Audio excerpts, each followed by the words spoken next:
You can have a successful business, but you have to get out of your own way and start understanding your own worth and your own value. There is a buyer at every price point. It just depends on how you market it. They have to decide for themselves at the end of the day what they are willing to accept for themselves. It's okay that not everybody can afford you. Not everybody is meant to be in your audience. You don't want to cater to everybody. You're not Walmart. You are there for the people who want something special. Not everybody gets to have that. That's why it costs more. Hold your ground. Decide what you are worth and do not budge. If it's accessible to us as human beings, we don't want it as much. But when it's just out of reach, when it's just a little bit inaccessible, something clicks in our brains and we want it. We will save up for it. We can't stop thinking about it. What makes you different? What makes you unique? And how can you make it so special? My time is worth so much more than money. Isn't yours? Money is just a tool, guys. You don't have to be afraid of it. I know you want it, but the fear of it is what's holding you back.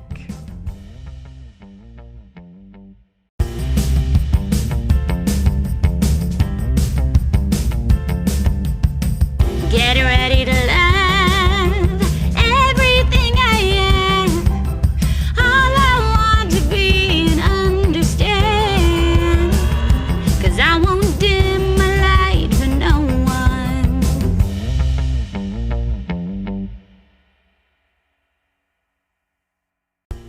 They told me I had to pick one thing. No. Diamonds are multifaceted, and so are we. It's about time we let all the parts of us shine. How do we climb out of the box and fully embrace our own authenticity? I'm Carolee, and it's time for the Multi-Passionate Mama podcast, where clarity and creativity go hand in hand.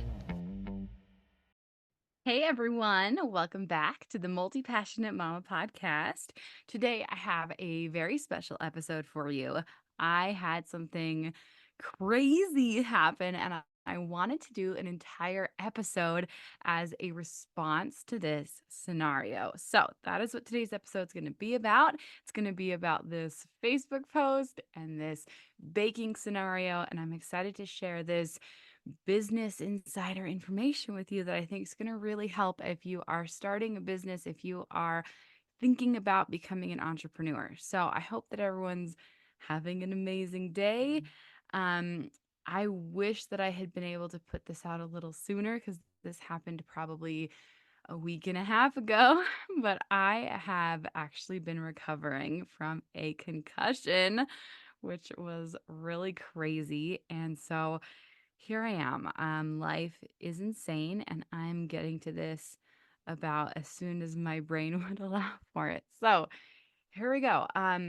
You know how Facebook has kind of changed their algorithm, and now they are offering suggestions, right, for Facebook groups that you're not a part of. So that is where this story begins.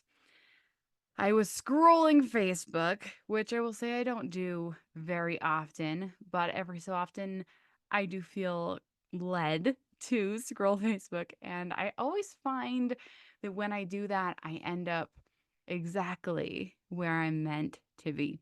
So I think this was only like the day after my concussion, or it might have even been the day of, and I came across this very interesting post in this group that I believe was called "How Much Should I Charge for This Cake?" Now, you should know I hate baking. I'm not a baker. I'm not a chef. I do not like cooking at all. But I saw this post, and this woman was sharing her wedding cake that she had made herself, and it was just absolutely so breathtakingly gorgeous. And she was asking how much she should charge for this cake that she had made. I think she'd actually made the cake a few years prior, but she was considering, starting a business making cakes. Anyway, she was considering starting a business baking cakes because she had done such a beautiful job on her own wedding cake. And so as I was reading through the comments out of curiosity, I was looking at all the different things that people were saying, and as she was responding to them, I pulled together the numbers that were necessary to start to understand what this business could look like. And I responded to this post with a comment of my own. And my comment was really just a super basic business formula that could help her decide if this was something she really wanted to do with her life. Because as somebody who has started a lot of different businesses and as a busy mom, I can tell you that it takes a lot of introspective work to decide if you really want to put the effort in to beginning a business. Trading time for money is not something that you should take lightly, especially if you are building a business from the ground up. It is a lot of work. So, this formula that I came up with started with a few numbers. She talked about it cost $400 or $500 in expenses to make this cake, like in, flour and eggs and milk and all the ingredients that the cake cost, plus the platters and the different, dowels and stuff. This was like a very tall, very fancy, very elaborate cake, right? She said it took her about 27 hours of labor. Yeah, holy cow, that's a lot. It's a lot of time. She put a lot of work into this extraordinary cake. So $400 to $500 worth of expenses, 27 hours of labor. And throughout the comments, I was seeing all these other people say that she could charge $2,000 to $2,500. And so I put together this simple equation and I said, all right, if you charge and keep in mind, I simplified this math because I had a concussion and math was not exactly my strong suit, having just sustained a concussion, but also when you simplify your math problem, it makes it easier for you to be able to change the numbers within your equation so that you can then make a more informed decision later on. So I started with $2,500 as our if you charged $2,500 for this wedding cake and you subtracted $500 of expenses, then you would have $2,000 as the amount of money you made. You can see why I would choose those numbers. Also, one thing that I will discuss in a minute is that a lot of times we underestimate the expenses that we are considering when we have a small business and things like that. So we'll dive into that aspect in a second. So $400 to $500 of expenses. I rounded it up to 500.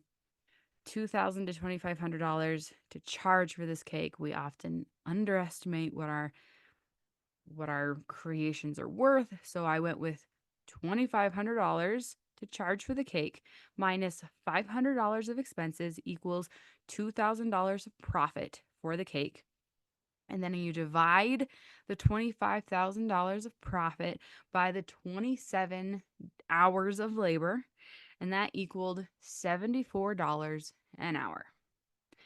And what I presented was this pretty simple equation to this group of people. And I said, okay, so here's your basic business math. And now you get to decide. Here's your decision point. Do you want to create a business baking cakes at $74 an hour? You could go up from there. You could go down from there. But you get to decide because now that you have the simple equation figured out, you can, plug and play. You can change these numbers and you get to decide. I was astounded that what I really took as a very simple comment, it blew up. It blew up in ways I have never had anything blow up in my entire life. over the course of the last week and a half ish, I've had hundreds and hundreds of responses to this comment, both, ranging from "this is the greatest comment I've ever seen" to "how dare you have the audacity to imply that $74 is not enough money per hour." And I've had about um 4.7, maybe 5,000 people like that comment. And then I had actually responded to that comment and I said, you know, there's actually a lot of other materials that people don't usually account for. And that one also got a lot of attention. So I wanted to base today's episode around this simple business equation and how you would really consider the basic elements of starting your own business, because I've done this a bunch of times. I have helped many other people, as they have started their businesses and considered all the different factors, because this is a very important topic when you are considering whether you want to be an entrepreneur or not. There is a huge difference between being an entrepreneur and working for somebody else and being an employee. There is the stability and the consistency of the paycheck to consider, but there's also the freedom and the control over your own life to consider. So I'm going to talk a lot about, things that you might want to consider as you start your own business, especially as it concerns physical products. A lot of times I coach people on online businesses with digital products, especially I tend to draw in a lot of coaches. But I actually do have 15 years of business experience running businesses with physical products. So that's really what we're going to dive into today. So the first thing that I wanted to talk about was this element of other materials. Like, what other materials? What are we talking about here? Because you're not just talking about eggs, the cost of the eggs, the cost of the flour, the cost of the milk. Like, what exactly did that cost for the cake to be made? Now, I have, worked with my husband on creating his own bakery business, which we have considered, like seriously considered starting. I have had multiple of my own businesses. I had a button jewelry business that we survived on as a family for several years when I was 19, until my babies made it no longer possible for me to be able to physically be there in person running this business anymore. I've had sewing businesses. So it's not just the actual ingredients, the actual materials that go into your product that you are expensing for. And, I was really astounded at how triggering many elements of this message were for people, but this one in particular. Like I mentioned, the electricity that it costs to run the oven. Other things that you might consider are insurance. Insurance for the cake and for your employees, but like health insurance, delivery fees. We've got the possibility of having to rent a van just to get such a large cake to the venue. Um, Plates and decor, all those pieces that might go on the cake. Even if you are reusing them, a portion of that cost, they're going to have to be replaced at some point. So a portion of that cost would be rolled into the customer's expense. Paying for help if you are paying employees. Business expenses, however, are absolutely something that you include, not in their entirety. Like you're not telling your customer, hey, you pay for all of my Wi-Fi, but a portion of that goes into what the customer is paying. I mean, you've got marketing, you've got, which is advertising, those are the same thing. You've got, your electricity, your rent, all those utility kind of payments, taxes, the gas to get the van to the venue. Then you've got your like education and your artistry, because even if you don't have a master's degree, and I've got notes here, y'all. This is a big deal topic. Um, there was a whole triggering section about how people who have master's degrees are making $74 an hour. And we're going to dive into that too. But there is a huge amount of time and effort that it takes a person to learn how to make a beautiful wedding cake. Because I can tell you, I cannot do that. Most people do not have the ability to make their own gorgeous, beautiful wedding cake. That's why they're paying for this service. That's why this is a business that people are paying for, and they're paying good money for it because they can't do it themselves. It takes training. Whether or not that comes with a degree, nobody really cares. They care about the product. They don't care if you have some piece of paper from some fancy school. They care if the cake tastes good and looks good at the end of the day. But all of that rolls into what people are paying on the other end. Because if you want to stay in business, all of those things have to be accounted for. And if you aren't accounting for them, they are coming out of your pocket, and you won't be able to stay in business at the end of the day. And if you think that other businesses aren't doing this, then you are very, very wrong. I promise you, Walmart, Target, every other retailer ever, every small business that you love, every single business ever is rolling these costs onto the consumer. One I forgot, credit card fees, credit card processing, that fee that you maybe haven't even realized exists. It costs money to the business to run credit cards. They usually pass that on to the consumer. You're paying for all of that. And if you think that these small businesses, like the ones that are actually successful, if you think they're not charging that, then you are wrong. And you will be out of business very quickly if you do not include those expenses into what you are charging your customers. You have to, this is not for funsies. If you want it to be a real business, if you want to make cakes for free, if you want to spend 27 hours of your precious life and $400 or $500 of your own time just to make cakes and hand them out for free, then go for it. That is beautiful. By all means, go do it. But if you want to make a living, if you want to earn money doing something you love, then you are going to have to figure out a way to actually make money from it. And if you aren't passing along the costs in an equitable way, then you will be losing money. And that's going to take math. And I know that most of us who are creatives who are starting these beautiful businesses, like you really are in it for the cake decorating. Like you're in it for the beauty. You're in it for the creative part that you really love.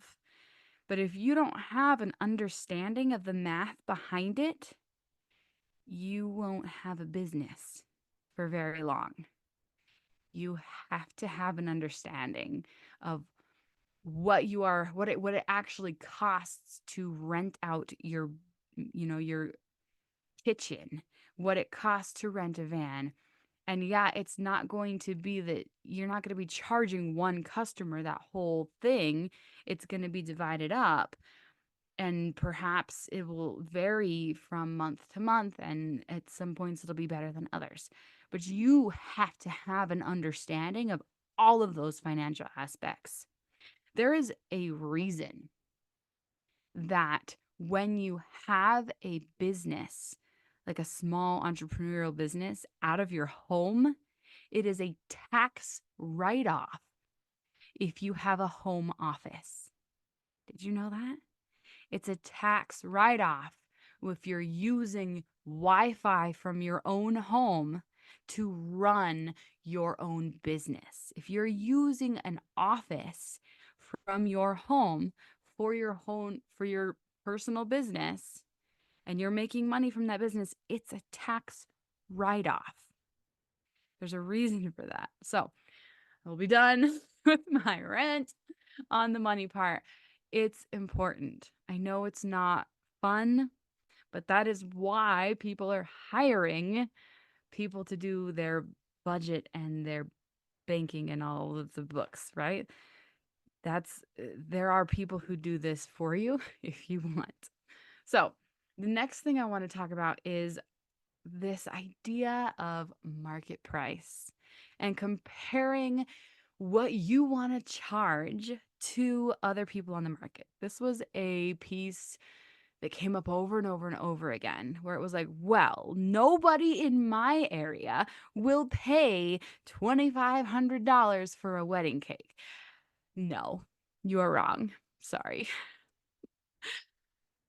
BS. There is a buyer at every price point. It just depends on how you market it. It just depends on the value, on the perceived value that you have put into your product. Now, a wedding cake has a very, very high perceived value because it's a wedding cake. Any old cake for any other event, I mean, is not going to have the same perceived value as a wedding cake. And I'm going to go into it in a minute where I'm going to talk about, different ways that a wedding cake baker could make money besides wedding cakes, so that there are other high value baking options for you. That's not what I'm getting at here. What I'm saying is that when you market your products as elegant, high-end wedding cakes, people are expecting to pay a large amount of money. They are expecting something expensive, but they're also expecting something exquisite. So you're not going to get away with selling something that sucks for a large amount of money. No one's expecting that, okay? You can, and I also am going to get into this part later. One thing that you have to know is that every single element that I'm going to talk about here, they're all intertwined. Nothing is really separate from each other. So as much as I'm trying to compartmentalize these elements, they really do blend together, because the money piece and how you react to money is really important here. But I'm going to talk about that as its own category. So we're talking about the idea that nobody will pay that price. I live in a poor area. No one will pay that price. It's simply not true. There's a buyer in every price point. It's all in how you market it and who you're selling it to. You have no idea who these people are. Like, why are you deciding for them? Why are you limiting them? Why are you telling your customers that they only get crappy Walmart box cakes that cost $45 to $100? That they can't possibly afford your $2,500 most exquisite wedding cake? That is the thing about the formula that makes it so magical, is that it helps you determine what your product is worth in kind of a fairly unbiased way, where you've decided what your time is worth, and that's all there is to it. The expenses are what they are. They just are. The expenses are. There's no like, well, maybe if I just don't charge. No, the expenses are. Stop trying to fidget with those. Are you really satisfied making $3 an hour because you think the expenses are just so much that people wouldn't charge for it? No, you can't live on $3 an hour. What are you actually worth? And we'll dive into this later. You need to honor yourself as you decide what your time is worth. So decide all of these factors for your formula in advance of selling your cake to your clients. The cake costs what it costs. The elements of the cake cost what they cost. And then your clients can decide if they want all of these elements or not. Like you can offer it to be 2 layers instead of 3, like levels. I know that each level has like multiple layers. I'm talking levels, I should be more clear. You can offer them 1 layer really beautiful cake for a smaller price that's really stunning. They don't have to buy the 3-layer $2,500 cake, if you understand what I'm saying. But you don't have to cater to the, out of the box cardboard tasting Walmart shoppers. They have to decide for themselves at the end of the day what they are willing to accept for themselves. If somebody is not willing to pay your price for their cake, you have to let them. It's okay that not everybody can afford you. Not everybody is meant to be in your audience. An audience is simply a group of onlookers. You don't want to cater to everybody. You're not Walmart. You were never meant to be Walmart. You are a specialty cake baker. You are there for the people who want something special, something above and beyond just for their wedding. Not everybody gets to have that. That's why it costs more. And if they come to you and they tell you that it costs too much and they badmouth you and they give you crap, it's because they are triggered. It has nothing to do with you. It's because they have issues that they have to work out with themselves. It's way more pitiable than it is something to take offense to. There's literally no reason for you to take offense to it because it has nothing to do with you. It has to do with they are not allowing this for themselves because you are going to give them the option to buy a smaller cake if they want it. One thing that works for weddings is that they can buy a really fancy cake just for the bride and groom. And then they can have the Walmart cupcakes for all of the guests if they've got hundreds and hundreds of guests. Or they could choose to have a smaller wedding. There are so many choices available to people who do not have the money. They get to be creative. Hold your ground. Decide what you are worth and do not budge on your value and on the value of your cake, because your cake is worth what it's worth, and that is math. That is not you. It is not based on what people think of you. It is not based on anything about you. It is just math. That's why that formula is so important, because that cake is just worth what it's worth. And your time is valuable. So don't skimp on that. There's a couple of really important examples that I want to make here, of people who created businesses that were far beyond what the typical market value might have said and did say was typical for their items. And so I want you to know that this is possible for you. So if you live in an area that you look around and you look at the other cake bakers in your area and you're like, oh no, they only charge X, Y, and Z for their cakes. There's no way that I could charge the amount that I want to charge. First of all, you find what's unique about you and you understand the value of that. And you recognize that the people who want that will find you when you own it with all your heart.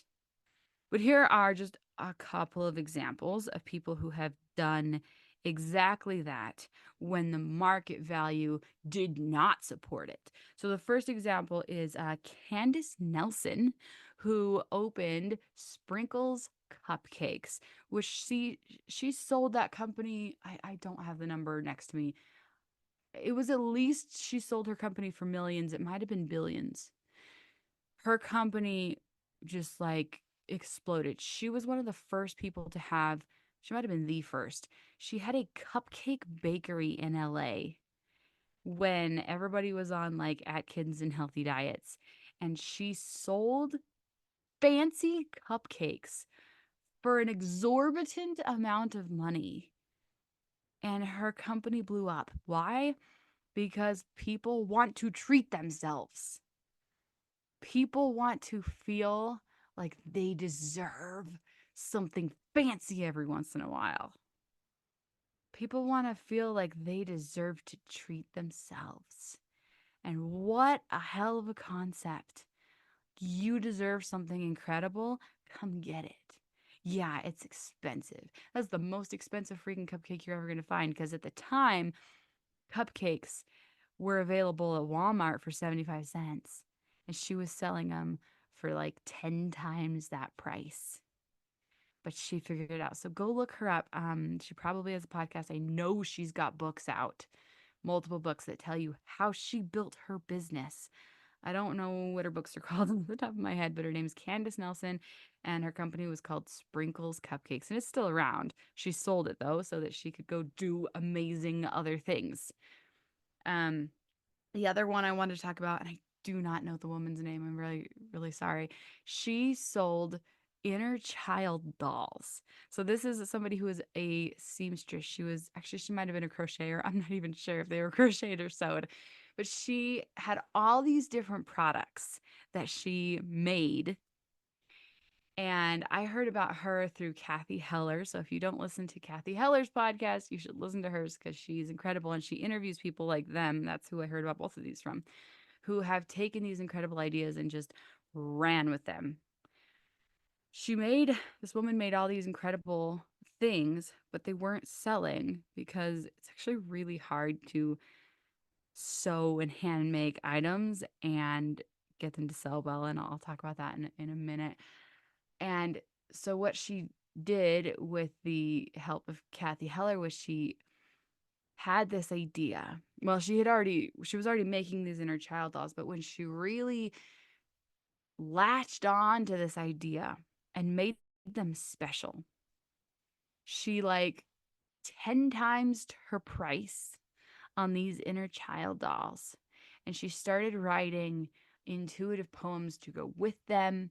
And she made them really expensive and really personalized. And when she made them so special and so, when you have a barrier, people want it more.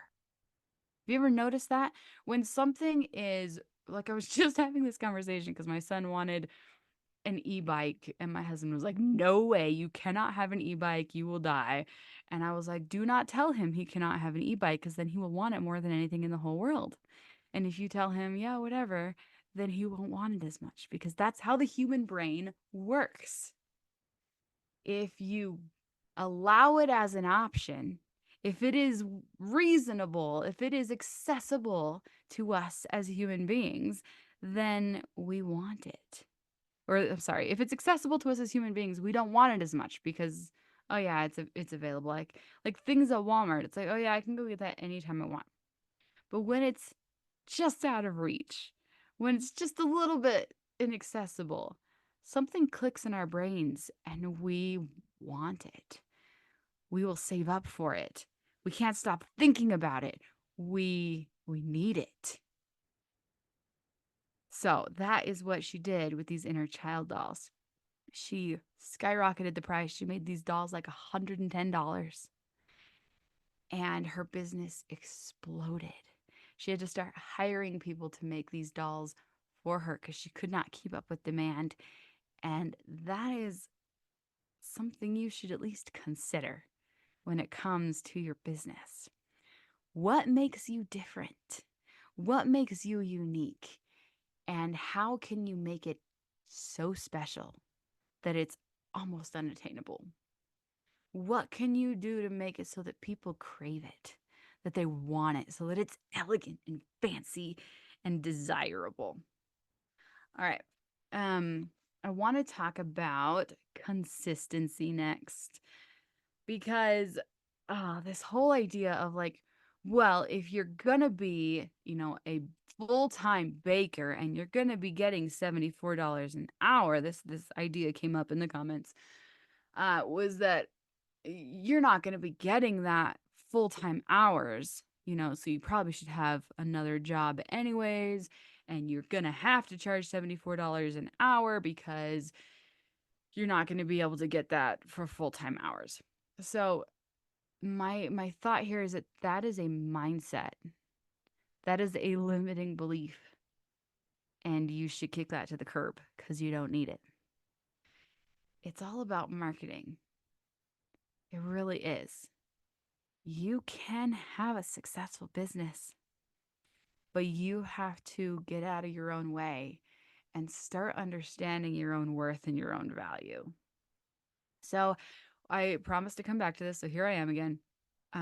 You can make exquisite cakes for other events that are not just weddings. Let's brainstorm for a second. There's all sorts of fancy events. There's corporate things that have big, gorgeous cakes. There are anniversaries. There are vow renewals. There's bar mitzvahs. Those are just the ones that came to my mind. I am certain there are way more than that. And then I was just talking about Candace Nelson and her Sprinkles cupcakes. What have you considered selling everyday items like fancy cupcakes? Even I've seen some really exquisite birthday cakes. Like, if you are in a city of 20,000 people, that's a lot of people. There are so many people in this world who live close enough for you to deliver. Like, there's no limit.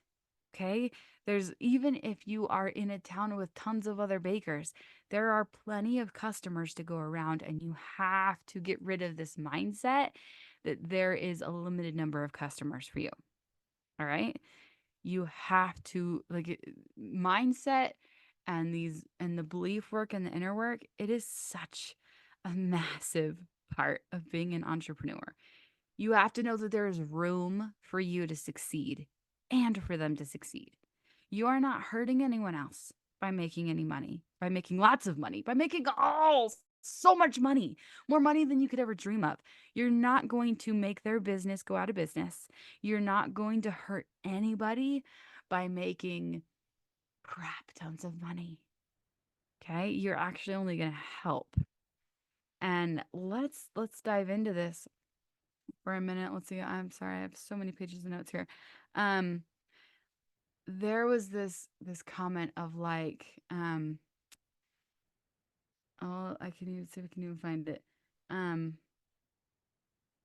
Greed, capitalism. How dare you even consider charging $74 an hour when other people are suffering? Oh, that is such a common poor mindset that is out there. Because what could you do with the money if you had all the money that you needed and wanted and ever could imagine? You could do so much good with that money. You could do so much good. Money is, I think this is actually in the Talmud, because again, I heard this from Kathy Heller, who I love. Money is like rain. It grows whatever it falls on. It makes weeds grow and it makes plants grow. So if you have negativity in your heart, if you have scarcity, I don't know, not scarcity, but if you have selfishness in your heart already, having money is just going to grow that. Like Scrooge, right? More money just made him worse. But if you are a good person already, money is going to grow that. So start thinking about, how do you act with money now? How do you act with money when you don't have as much money as you wish you did? Are you still generous? Do you still give what you can to charities and to homeless people? Because that's how you will continue to be. You're not going to suddenly be a different person if you have money. You're going to be the same. So I wanted to add that on there because I got a lot of people who really struggled with this idea of $74 an hour, and I made it sound like I was talking down to them, and I implied it wasn't worth my time, and I made it sound like it was this despicably low welfare wage, and it was funny. It was really funny because all I said was a formula, and then you get to decide if that's what you want to work for. But the truth is that I don't want to work for $74 an hour because I don't want to work for any amount of money an hour. Because any amount of money an hour is kind of like a prison, right? Trading time for money is not the goal. If you're an entrepreneur, really isn't the goal to build a machine that makes money for you? If you are building a business baking, don't you want to be hiring people to do your dishes, to bake the cakes, and then you just get to do your very favorite part, which, if I know you at all, is probably the decorations? If you are building your own business, don't build something that you want to run away from. Don't build a prison that you're going to hate in 3 years when you're burnt out and miserable. Build a life that you're going to love. And yeah, the building part is hard. No doubt about it. And yeah, there's going to be parts of the building that it's like, okay, $74 an hour sounds fabulous. But the end game is to not trade time for money. The end game is to build a life you don't have to run away from. The end game is to build something that can run without you. That's the end game. Like I'm open to coaching a handful of people who want help with their specific businesses, but my end game is not to build a huge coaching business. That is not, a one-on-one coach, the good one-on-one coaching clients where all I do all day is coach people one-on-one. I don't care how much money you're paying me. That's not the life I want. I don't want to spend all of my time behind a computer. That's not the dream. I wouldn't even want to be paid hourly to sing, and singing is like my hugest passion, right? I'm a singer-songwriter. I don't even want to get paid hourly to sing, no matter how much money you're paying me. Yeah, sure, I would take it for now. But in imagining and envisioning the dream, the life that I want, I don't want to trade money for time. My time is worth so much more than money. Isn't yours? Just food for thought. So I had a lot of people who were saying things like, I have a master's degree, and teachers and nurses who are in the medical field and saving lives, and they don't make $74 an hour. And I just have to mention that, like, I have so much respect for teachers and for nurses, and you're not in it for the money. Nobody becomes a teacher because of the money. Nobody becomes a nurse for the money. You just don't, because the money's not there. You become a teacher and a nurse because you want to help people, because of the legacy you're leaving, because you are doing so much good on a deeper level. It's not about the money. It's money is not everything. It's really not. And if you're just here for the money, then I'm sorry, don't be here. Money is not worth living for. Okay? We are here to impact people.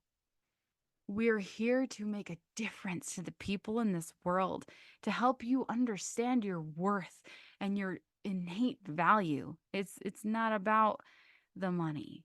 So yes, I 100%, a million percent wish that teachers and nurses made more money. And that is one of the greatest tragedies of our time, is that nurses and teachers and all of these incredible professions, they should absolutely be making more money. I wish there was more I could do about that. And the truth is that the more money that I make, the more power I have to do something about that. And the same is true for you. The more money you make, the more power you have to get the right people into government to do something about that, or put yourself in government. Get yourself as president or as governor and do something about these ridiculously low wages that our teachers and nurses are being paid.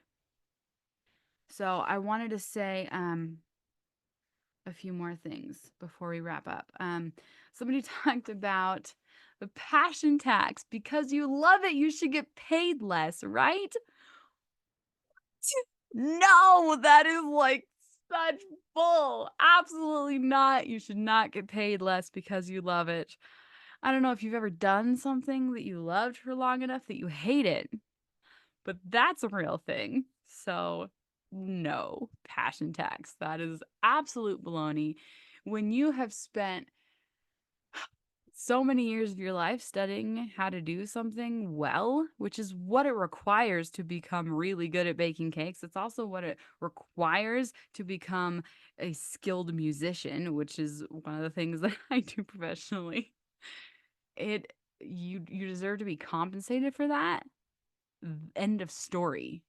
And the only way that us, artsy people, us creative people who have studied our passions for decades, the only way that we will be compensated fairly for our skills and times and talent is if we start demanding it.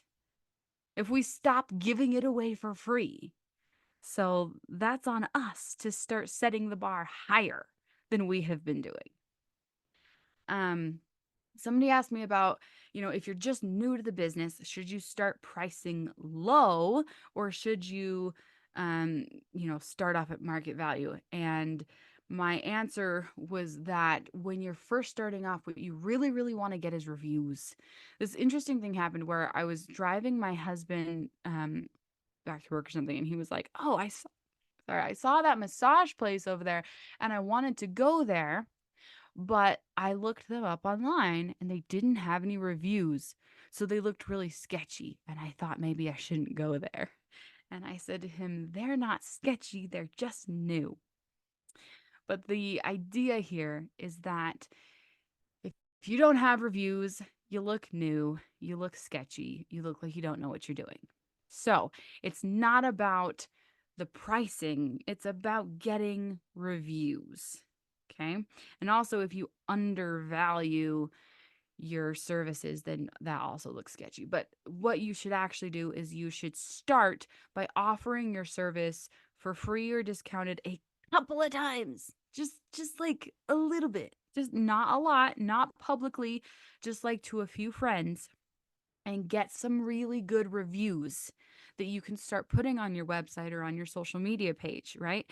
Get some really good reviews with your discounted or free ones. So, like, every person who came to this woman's wedding, who ate her wedding cake, she should be asking them for reviews. I saw that wedding cake. It was beautiful. It was perfect. It tasted incredible. Every guest at that wedding could have given a review, even though they didn't pay for it. If you are baking birthday cakes for your kids, and you have other moms that are coming to the birthday party, ask them for a review of the birthday cake. Get reviews, get reviews of your services. I don't care what thing you do for people, get reviews. Okay, get them in writing, get them on video, get them however you can get them, but get reviews. The more reviews you have, the more legitimate your business looks to people. And then you put all those reviews on your website or on your social media page, and you then start charging fair market value or whatever you feel is. You go through your formula, do your formula and be like, here's what it costs for my item, for my service, for my product. Here's what it costs.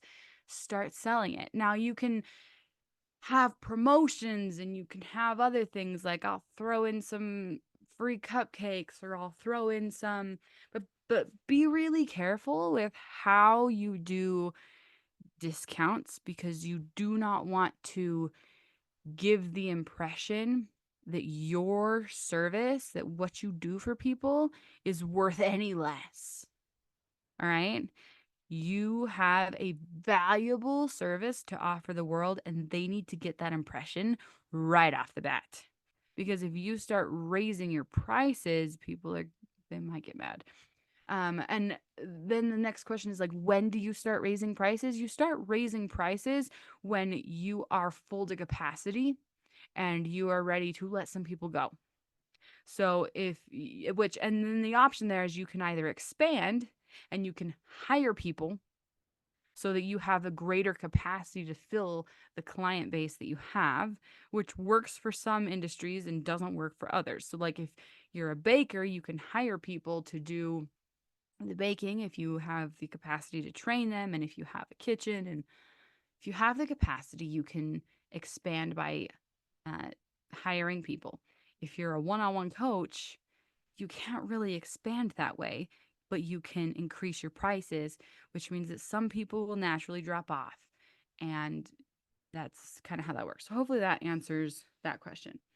Let me see, one second. The last thing that I wanted to say here really quick is you have to know your worth. Like this is so important. The money piece of this was the part that was the most triggering for people, and doing that inner work around money is the best advice that I can give. And I will probably do an entire other episode all about money and how to increase your tolerance. Yes, I said tolerance. Tolerance for money, because that's actually what's holding you back is your ability to handle with your nervous system earning more money, because you probably don't think you're worth it. There are all of these things getting in your way telling you that my parents didn't earn more money, so I can't earn more money, or I have not worked hard enough in order to deserve this. Did you know that you don't have to work hard to make money? Did you know that money can just come out of nowhere? You don't have to deserve money because it's just like rain. It can just flow to you.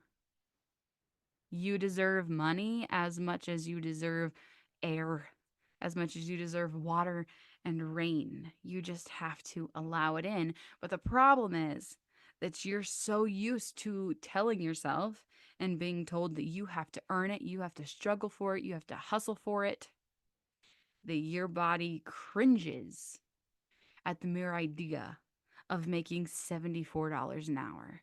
That sounds absolutely astoundingly impossible. So, I have this little exercise that I want to leave you with.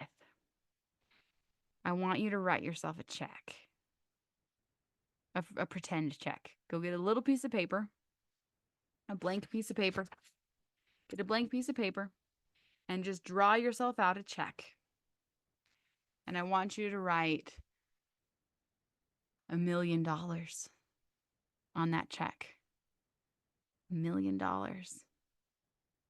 And I want you to practice holding that check and tolerating it.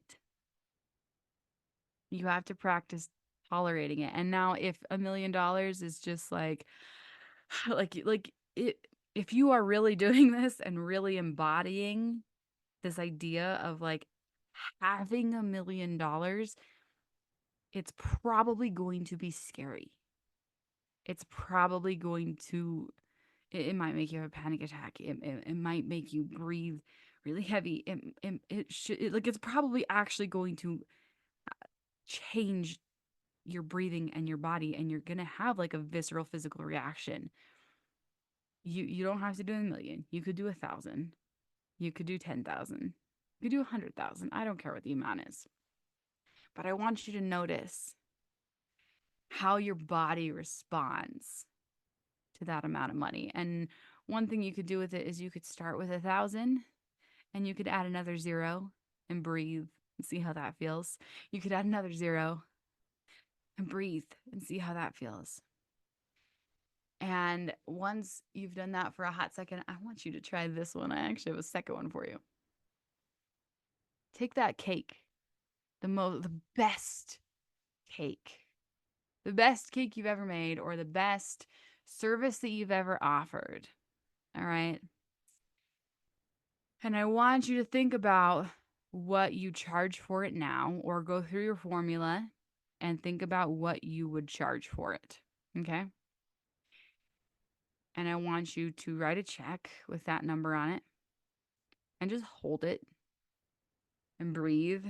And then I want you to add a 0 onto that check.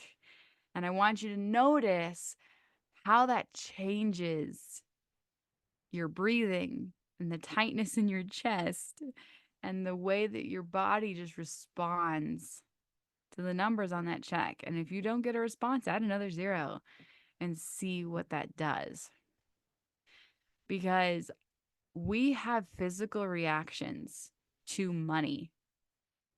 And money is just a tool, guys.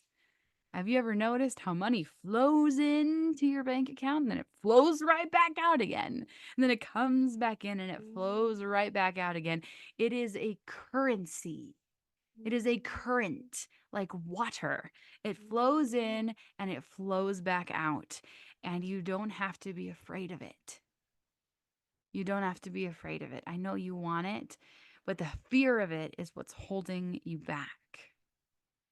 So I hope that this has been helpful and helped you consider all the things as you are considering starting your business and doing something that you really, really love for a living.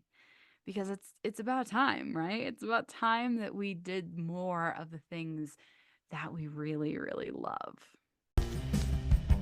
Thank you for joining me for another episode of the Multi-Passionate Mama podcast.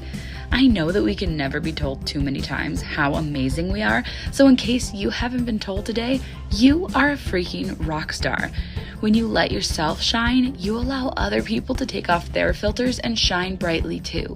It's about time someone gave you permission to be all of you. If you enjoyed this show, please leave me a review and hit that subscribe button. I know you want more of this. Sharing is caring. Let someone you love know how incredible they are by texting them the link to this episode. They'll feel so good just knowing that you thought about them. And lastly, if you want to know more about my courses and coaching, be sure to check out my website for up-to-date details on everything I have available. It's CaroleeGarrison.com and the link is in the show notes. Always remember that you are a diamond. Don't let anyone dim your sparkle.